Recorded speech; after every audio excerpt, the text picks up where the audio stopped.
Welcome back, everyone. Let's get back to the conversation with Honorable Nana Ukechi. We've been talking about the incident in the National Assembly when the president presented the budget. Well, the presidential candidate of the PDP had said that budget has a fundamental problem.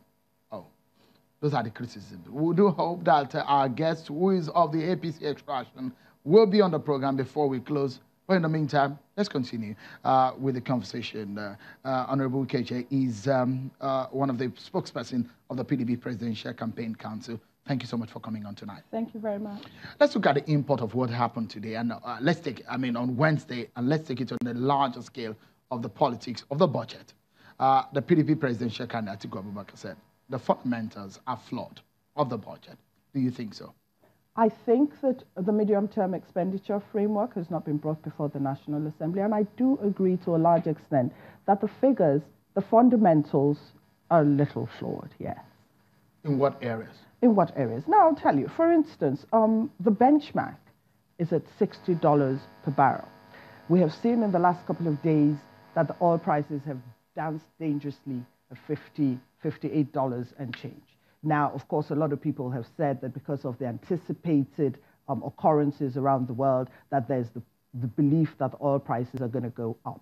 But then, of course, there are also anticipated issues around the world, and that in connection with shale oil, with putting pressure on Saudi Arabia not to cut back on production and shale oil. Of course, we're going to have to work on that. Now, the projections in the budget say that, that the GDP is going to be at 3%. Now, we have it at 1.8%. It was 1.5% marginal growth of 0.03% that brought it up to 1.8% at GDP growth, and yet we have it in the budget stipulated at 3% growth, in spite of the World Bank figures that put it at 1.9% growth. Now, we also have the figures in the budget that is predicated upon 2.3 million barrels a day. Now, for the longest time, and I can't remember the last time that Nigeria hit 2.3 million barrels a day, we've had it at 1.9 million barrels a day.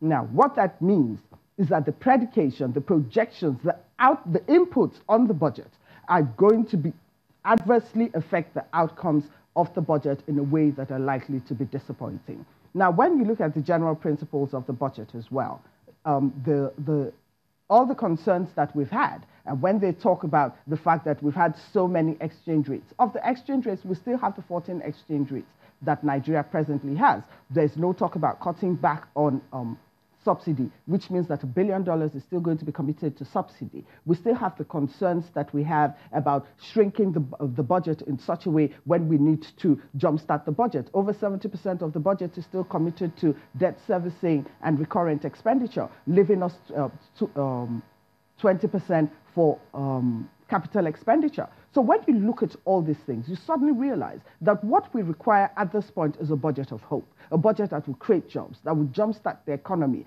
fiscal and economic policies that at least are going to jumpstart the very fragile economic state that we have. We don't hear that in the budget. Is your party going to do anything different from what we've seen today, considering the state of things, and how perhaps this government is managing the economy? For example, your party did say that they're not going to pay anything related to subsidy because this government has said, well, they're not calling it subsidy anyways, underpayment from the NNPC. That's what they refer to it as. So if your party says it will cut it out, that means an imminent increase in the pump price of petrol.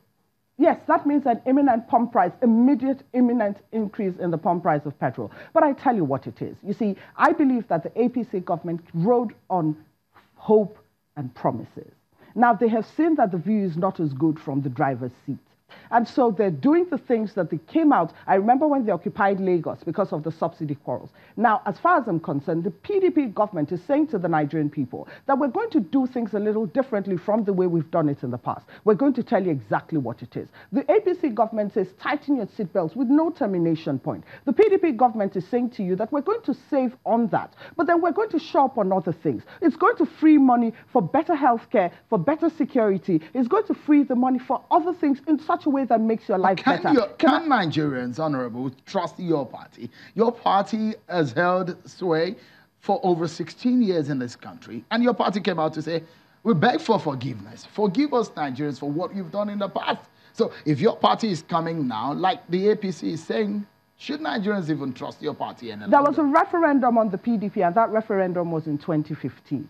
In 2015, Nigerians voted overwhelmingly to remove the PDP from government. And that is the beautiful thing about democracy. Democracy is self-correcting. And the PDP came out, and then everybody said we would vote for the APC because we were tired of the PDP. And it was a legitimate, and Nigerians went out and voted the APC. Now that referendum is done. This is 3 years down the line. There's a new referendum. And the questions remain. Do you sleep better at night? Do you feel safer in Nigeria? What is going on in Nigeria? Is your life better today? Are you hungrier? Is there better health care? Is there better security? Do you have projections? Can you say to your children that there is hope? Can the average Nigerian, and it boils down to bread and butter. And let me finish. You asked me a question. Now, you say that we came out to apologize. Nigerians, the PDP came out to apologize. We handed over to the Nigerian state, to the APC government, a cohesive, collective, not polarized Nigerian state. A lot of people would disagree with that. Well, I can tell you, and you know, in the Northeast, yes. you perhaps are not correct with that.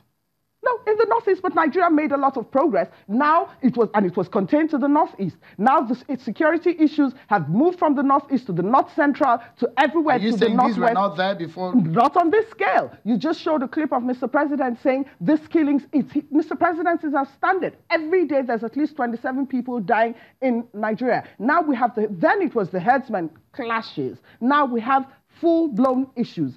Before, it was only contained to the north, the insecurity was contained to the northeast. Now we have the northwest of Nigeria with banditry. All right. Now there's so many issues. Sorry, I need to butt in again. We need to take this commercial break, and we allowed Honorable Ukeje to give us our final thoughts on the program. Stay with us, everyone. Let's close this program now. We have 30 seconds to do so, and I'll put you right on the spot. If Nigerians put your candidate, Atiku Abubakar, and the candidate of the APC, Muhammadu Buhari, side by side in terms of integrity and their value at the polling booth, do you think your candidate can stand that heat? In 30 seconds, please. I believe that the PDP candidate, if the saying that a government is as good as its people, I think it is time for the Nigerian people to ask themselves one question. Is my life better today than it was 4 years ago? Now, if it isn't, then the PDP candidate is the person to go with, because I know that the APC is at the end of its tethers, they've run out of ideas, and the PDP comes with fresh, new ideas that will give the country hope in the direction that we must go. We'll find that out in the coming days. The elections are upon us. It's less than 60 days. Well, I must sincerely thank you, Honorable Nena Okeje. It's refreshing to have a woman that is vibrant come on the program. We often have men on the program. Thank you so much for coming on tonight. Did I just hear you say weak men have a marriage? No, I never would say that. Well, we expected a member of the APC to show up on the program, but he did not. But well, that's our show for today, everyone. Many thanks for being part of it, everyone. I'm Chinua Kimbale. Compliments of the season again. Bye for now.